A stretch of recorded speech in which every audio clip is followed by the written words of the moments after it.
গল্পবিজ্ঞান বা science fiction cinema নয়, বাস্তবেই মানুষের সাথে পাল্লা দিয়ে দৌড়াচ্ছে রোবট।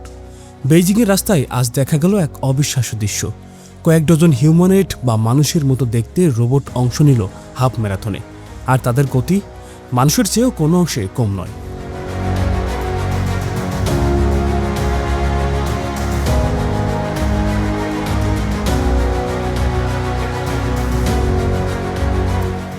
বেইজিংয়ের এই হাফ ম্যারাথনে আজ অংশ নিয়েছে কয়েক ডজন অত্যাধুনিক রোবট।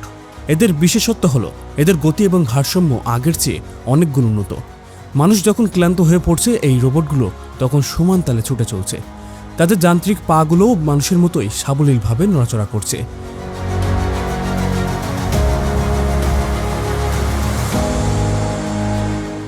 বিশেষজ্ঞরা বলছেন এই রোবটগুলোতে ব্যবহার করা হয়েছে উন্নত সেন্সর এবং আর্টিফিশিয়াল ইন্টেলিজেন্স, যা তাদের উঁচু নিচু পথ বুঝতে এবং ভিড়ের মধ্যে নিজেদের ভারসাম্য বজায় রাখতে সাহায্য করছে।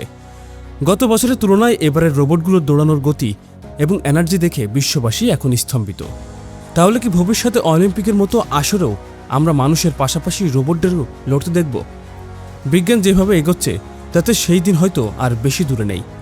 মানুষের জায়গা কি রোবটরা নিয়ে নেবে? আপনার কি মনে হয়, এই প্রযুক্তি কি আমাদের জন্য আশীর্বাদ নাকি অভিশাপ?